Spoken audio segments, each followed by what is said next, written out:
안녕하세요. 제 이름은 장진화입니다. 중국 재정부 차관으로서 오늘은 제 인생에서 최고로 중요한 날이 될 것 같습니다. 중국 베이징 인민대회당의 거대한 회의장으로 들어서며 가슴이 터질 듯이 쿵쾅거렸습니다. 저는 오늘 중국의 미래를 바꿀 수도 있는 발언을 하려고 합니다. 회의장에는 이미 수십 수백 명의 고위 간부들이 자리를 잡고 있었습니다. 단상 위로 걸어가며 저는 품속의 자료를 한 번 더 확인했습니다. 한국에서 돌아온 지 한 달. 그동안 저는 이 순간을 위해 밤낮 없이 준비했습니다. 동지들 안녕하십니까? 재정부 차관 장진화입니다. 마이크 앞에 서자 회의장이 조용해졌습니다. 수백 개의 눈동자가 저를 바라보고 있었습니다. 저는 심호흡을 하고 천천히 말을 이어갔습니다. 오늘 저는 우리의 미래에 대해 말씀드리고자 이 자리에 섰습니다. 그리고 매우 충격적인 진실을 공유하려 합니다. 몇몇 간부들이 수군거리기 시작했습니다. 저는 개의치 않고 계속했습니다. 얼마 전 삼성이 중국을 떠났습니다. 많은 분이 그저 하나의 외국 기업이 떠난 것뿐이라고 생각하실 겁니다. 하지만 저는 감히 말씀드립니다. 우리 중국이 한 가장 큰 실수는 바로 삼성을 떠나게 한 것입니다. 회의장이 술렁이기 시작했습니다. 왕도강 부주석이 인상을 찌푸리며 저를 노려봤습니다. 장진화 동지 무슨 말을 하는 겁니까? 조립 공장에 불과한 삼성이 중국의 거대 시장을 감당할 수 있다고 생각하십니까? 우리의 노동력과 자본 앞에서 그들은 아무것도 아닙니다. 저는 준비한 자료를 꺼내 들었습니다. 아닙니다. 부주석 동지. 제가 직접 조사한 자료를 보십시오. 삼성이 떠나면서 우리가 잃은 것이 무엇인지 아십니까? 화면에 수치들이 나타났습니다. 간부들의 표정이 조금씩 변하기 시작했습니다. 직접 고용 인원 10만 명, 협력업체 포함 100만 명의 일자리가 사라졌습니다. 세수 손실은 연간 수조 위안에 달합니다. 하지만 이것은 빙산의 일각입니다. 저는 다음 자료로 넘어갔습니다. 더 심각한 것은 기술력입니다. 삼성이 보유한 특허가 10만 건이 넘습니다. 우리 중국 전체 민간 기업을 합친 것보다 많은 수치입니다. 리국성 재정부장이 손을 들었습니다. 그래도 우리는 충분히 따라잡을 수 있습니다. 중국의 저력을 무시하지 마십시오. 저는 고개를 저었습니다. 부장님, 현실을 직시해야 합니다. 제가 한국을 직접 방문해서 본 것을 말씀드리겠습니다.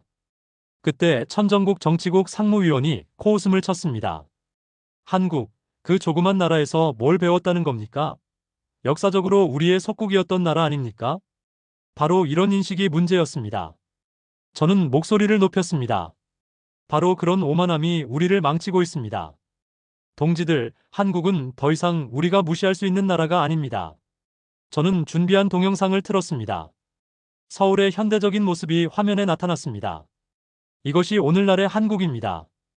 인천공항은 베이징 공항보다 훨씬 현대적이고 효율적입니다. 서울의 인프라는 우리의 어떤 도시보다도 앞서 있습니다. 류 선전 부장이 끼어들었습니다. 겉모습이야 그럴 수 있죠. 하지만 실질적인 기술력은 우리가 앞서지 않습니까? 저는 쓴웃음을 지었습니다. 정말 그렇게 생각하십니까?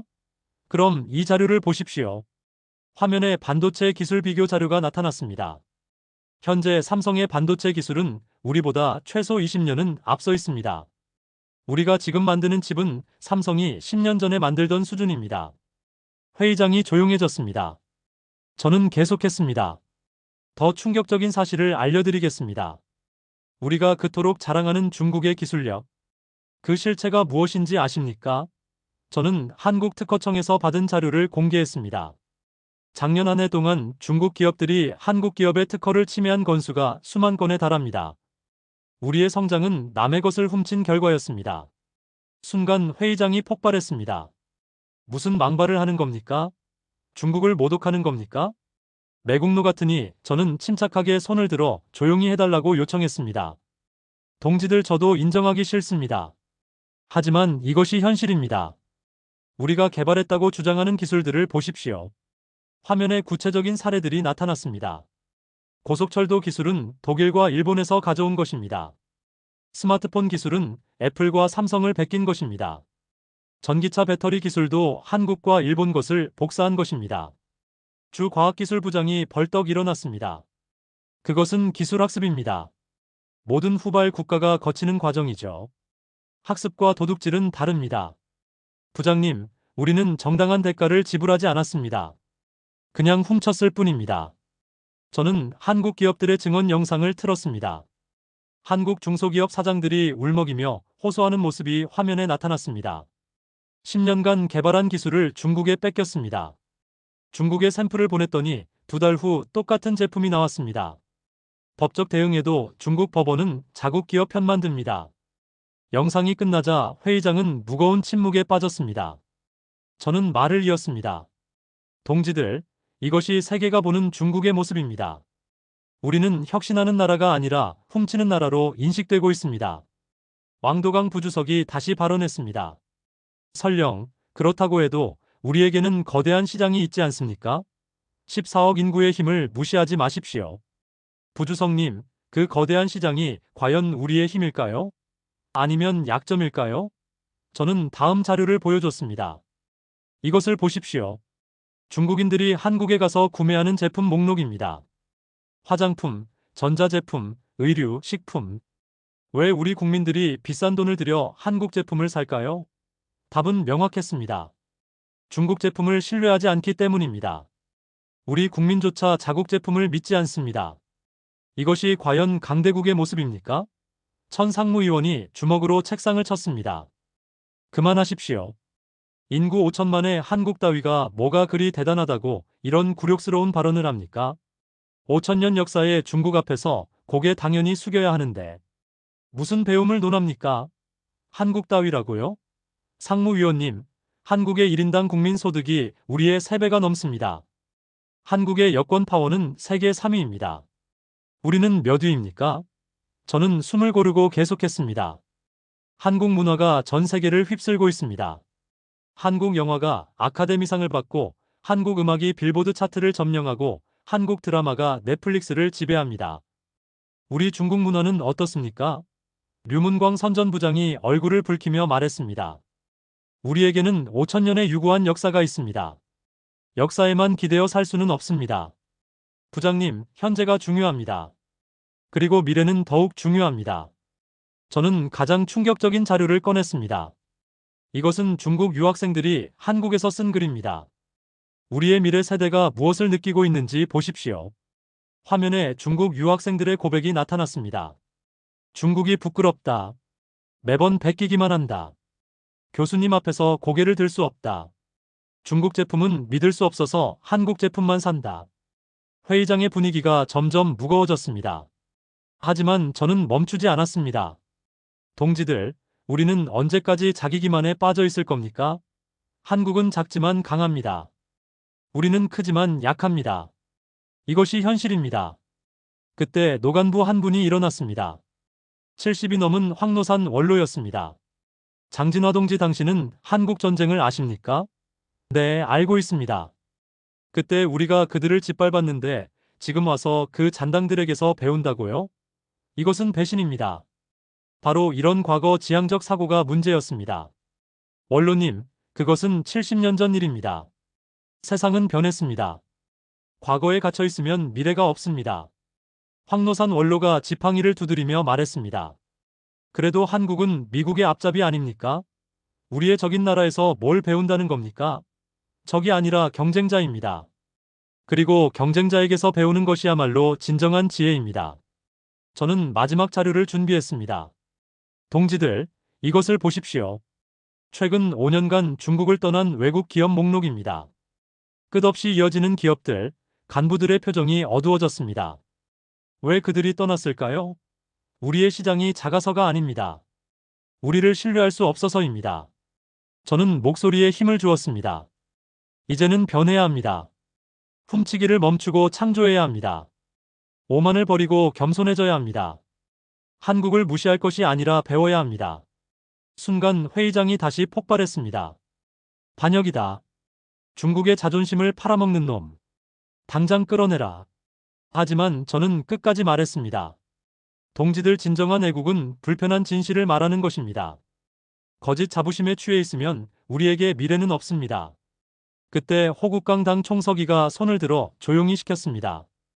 회의장이 순식간에 고요해졌습니다. 장진화 동지 당신의 발언은 매우 위험합니다.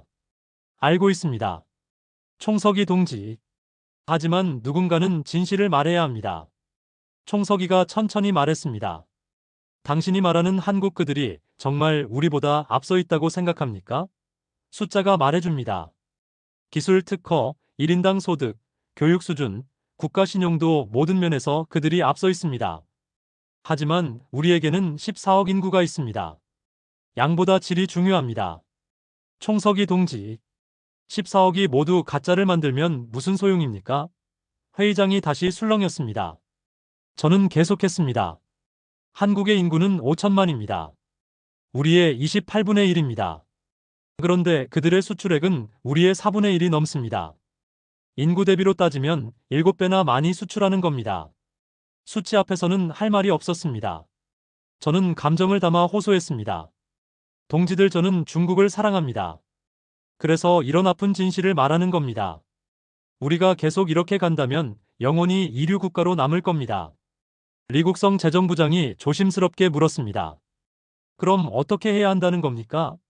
첫째, 지식재산권을 철저히 보호해야 합니다. 더 이상 남의 것을 훔치지 말아야 합니다. 둘째, 교육을 바꿔야 합니다. 모방이 아닌 창조를 가르쳐야 합니다. 셋째, 외국 기업을 공정하게 대해야 합니다. 그들이 안심하고 투자할 수 있는 환경을 만들어야 합니다. 넷째, 무엇보다 우리의 의식을 바꿔야 합니다. 한국을 무시할 것이 아니라 존중하고 배워야 합니다. 천정국 상무위원이 비웃었습니다. 한국의 머리를 조아리라는 겁니까? 배우는 것은 굴복이 아닙니다.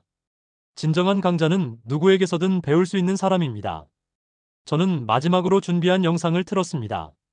삼성 임원과의 인터뷰였습니다. 중국이 정말로 변한다면 우리도 다시 투자를 검토할 용의가 있습니다. 하지만 진정한 변화가 전제되어야 합니다. 영상이 끝나자 저는 간부들을 둘러봤습니다. 동지들, 기회는 아직 있습니다. 하지만 우리가 변하지 않으면 그 기회마저 사라질 겁니다. 긴 침묵이 흘렀습니다. 그때 젊은 간부 한 명이 조심스럽게 손을 들었습니다. 저도 사실 비슷한 생각을 해왔습니다. 우리 회사 제품이 한국 제품보다 품질이 떨어지는 게 사실입니다. 다른 젊은 간부도 용기를 냈습니다. 맞습니다. 저희 부서에서도 한국 기업의 기술을 연구하고 있는데 그들이 확실히 앞서 있습니다. 하지만 고위 간부들의 표정은 여전히 굳어 있었습니다. 왕도강 부주석이 일어났습니다. 장진화 동지, 당신의 의견은 들었습니다. 하지만 이것은 명백한 패배주의입니다. 중국의 위대함을 부정하는 것은 용납할 수 없습니다. 류문광 선전부장도 거들었습니다. 맞습니다. 이런 사상은 매우 위험합니다. 인민들의 자신감을 꺾는 행위입니다. 천정국 상무위원이 결정적인 한마디를 했습니다. 장진화 동지는 한국의 영혼을 팔았습니다. 이런 사람이 어떻게 중국의 고위 간부가 될 수 있습니까? 분위기가 급속도로 나빠졌습니다. 저를 지지하던 젊은 간부들도 입을 다물었습니다. 호국강 총서기가 다시 발언했습니다. 장진화 동지, 당신의 열정은 이해합니다. 하지만 방식이 잘못됐습니다. 중국은 중국의 길을 가야 합니다. 총서기 동지, 그 길이 막다른 길이라면 어떻게 하시겠습니까? 주제 넘은 소리. 당이 가는 길이 곧 정답입니다. 저는 마지막으로 호소했습니다. 동지들, 역사는 우리를 심판할 겁니다. 진실을 외면하고 거짓 안에 안주한다면 우리 후손들이 우리를 원망할 겁니다. 하지만 제 말은 더 이상 먹히지 않았습니다. 황노산 원로가 지팡이를 두드리며 말했습니다. 이런 자가 어떻게 차관 자리에 있습니까?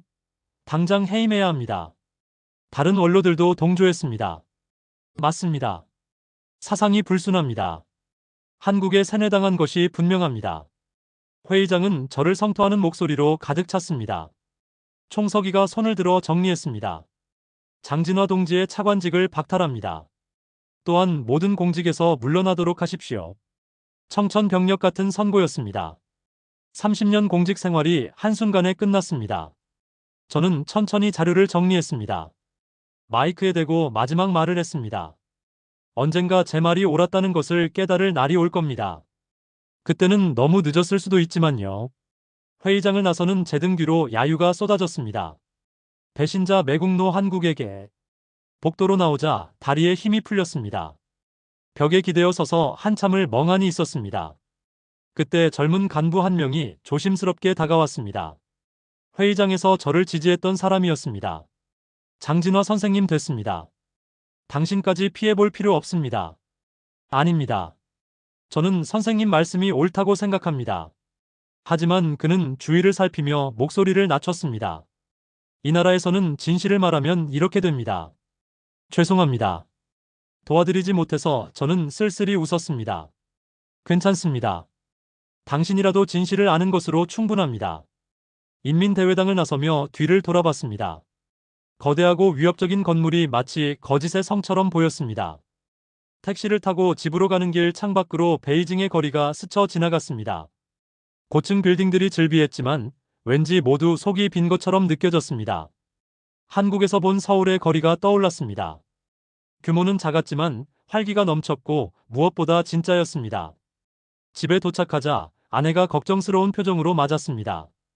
여보, 무슨 일이 있었어요? 표정이. 저는 이야기했어요. 해임됐습니다. 아내의 얼굴이 하얗게 질렸습니다. 어떻게? 왜? 진실을 말했기 때문입니다. 한국이 우리보다 앞서 있다고, 우리가 그들에게 배워야 한다고 말했습니다. 아내는 한숨을 쉬었습니다. 그런 말을 왜 알면서도 왜 그런 위험한 말을 누군가는 해야 하는 말이었습니다. 비록 대가는 컸지만 후회하지 않습니다.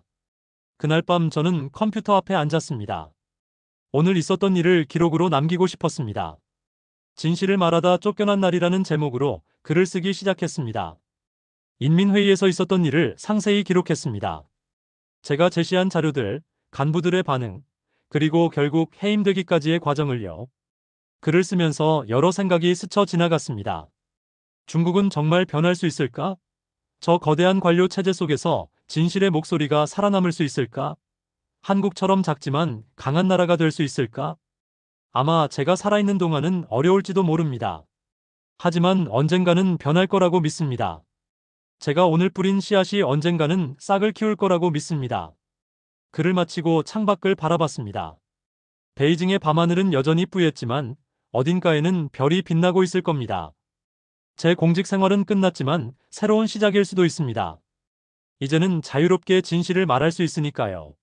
내일부터 무엇을 할지는 모르겠습니다. 하지만 한 가지는 확실합니다. 계속해서 진실을 말할 겁니다. 중국이 올바른 길로 갈 때까지, 한국처럼 정직하고 창의적인 나라가 될 때까지. 그것이 진정으로 중국을 사랑하는 길이라고 믿으니까요. 며칠 후 뜻밖의 전화를 받았습니다. 장진화 선생님이시죠? 저는 베이징 대학학생회장입니다. 네. 무슨 일이신지?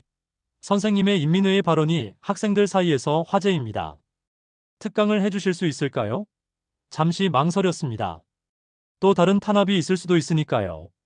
하지만 젊은이들에게 진실을 전할 기회를 놓칠 수는 없었습니다. 좋습니다. 하겠습니다.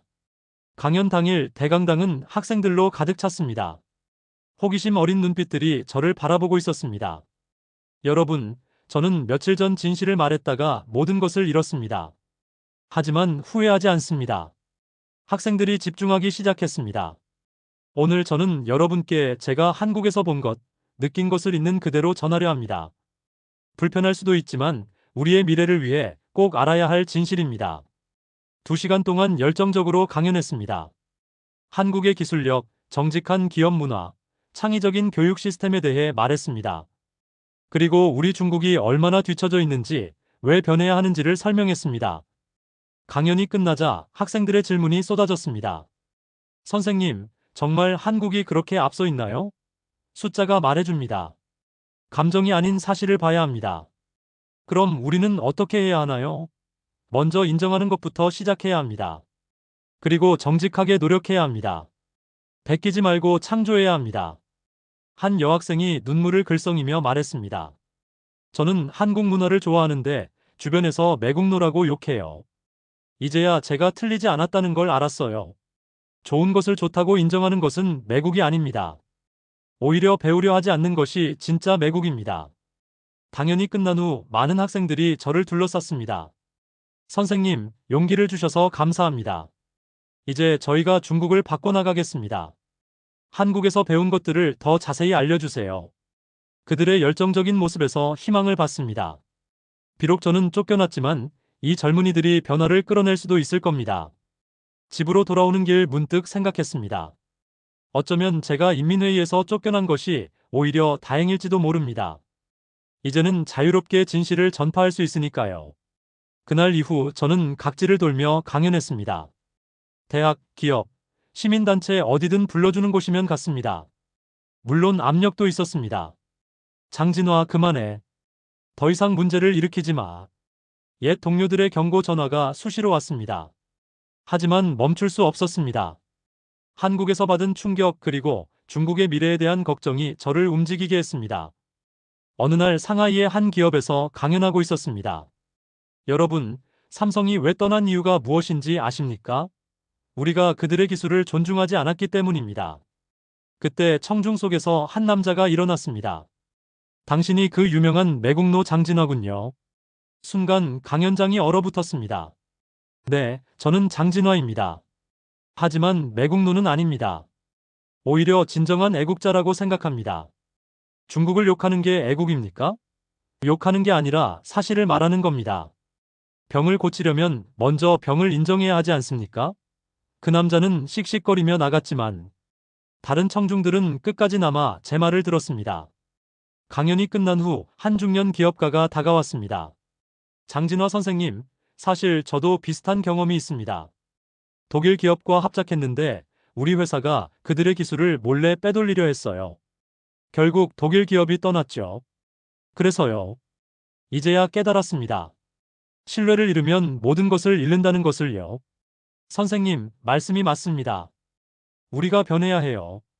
이런 고백들이 하나둘씩 늘어났습니다. 광저우의 한 대학생은 이렇게 말했습니다. 저희 교수님이 늘 말씀하세요. 서양 기술을 분해해서 베끼라고. 이게 공부인가요? 창피해서 유학생 친구들 앞에서 고개를 못 들겠어요. 선전의 한 엔지니어는 울먹이며 말했습니다.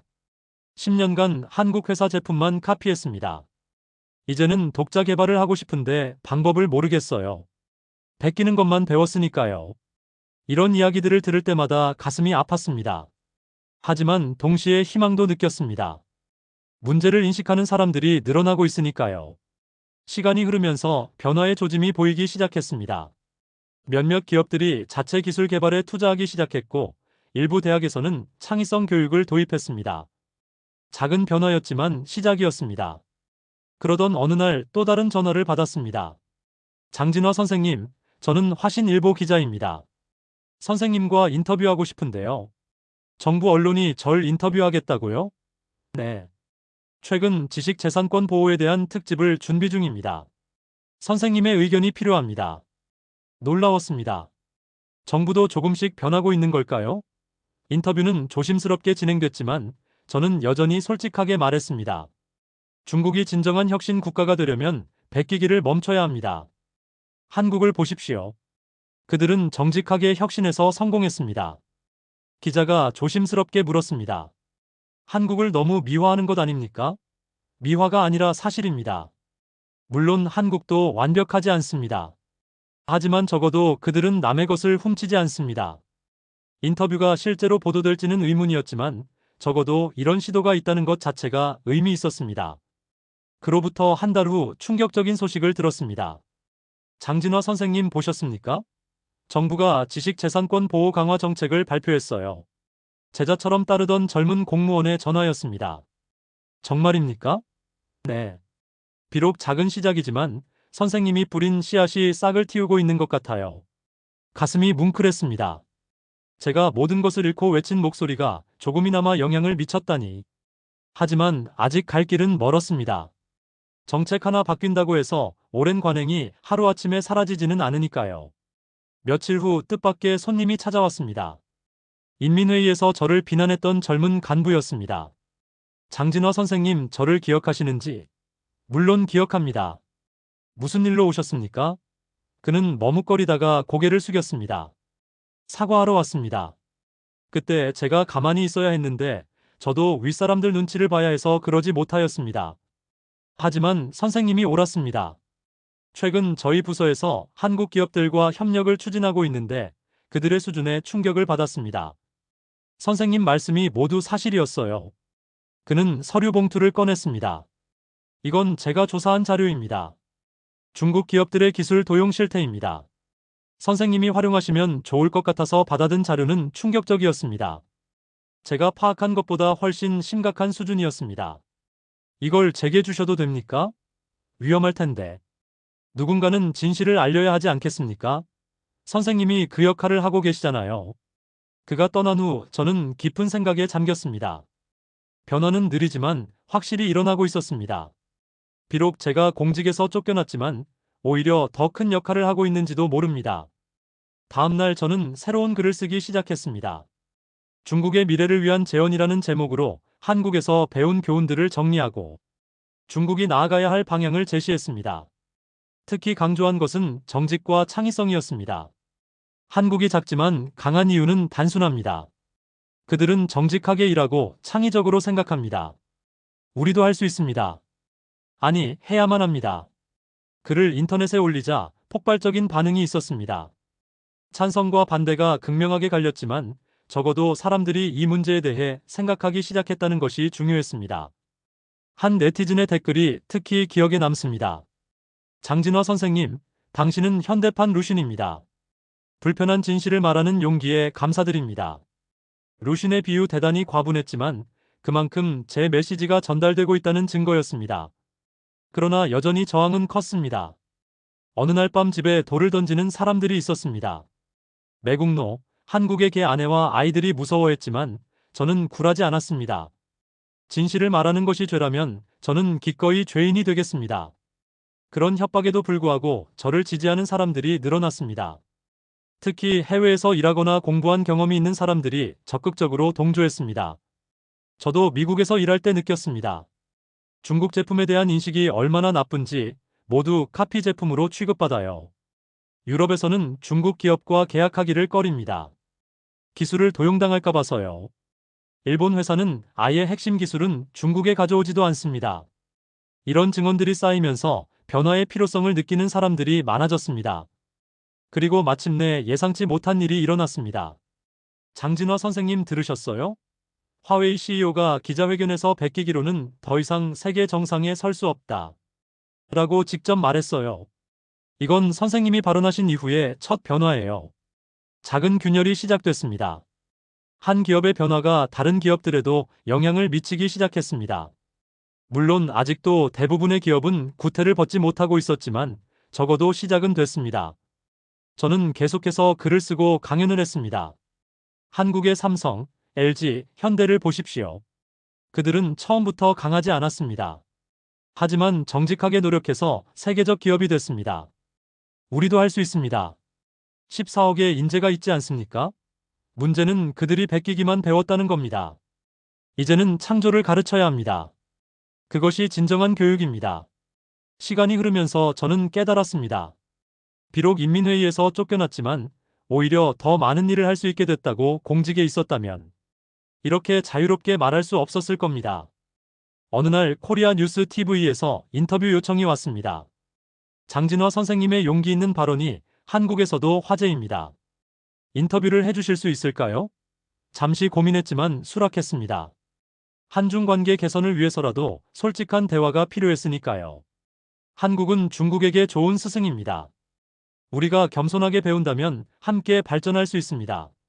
하지만 아직도 중국 내 반한 감정이 강하지 않습니까? 그것은 무지에서 비롯된 것입니다. 한국을 제대로 안다면 존경하지 않을 수 없습니다. 인터뷰가 보도된 후 다시 비난이 쏟아졌지만 동시에 지지하는 목소리도 커졌습니다. 장진화가 말하는 게 맞아.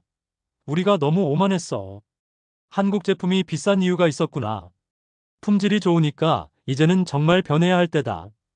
변화의 물결은 서서히 하지만 확실하게 퍼져나가고 있었습니다. 그러던 중 놀라운 소식을 들었습니다.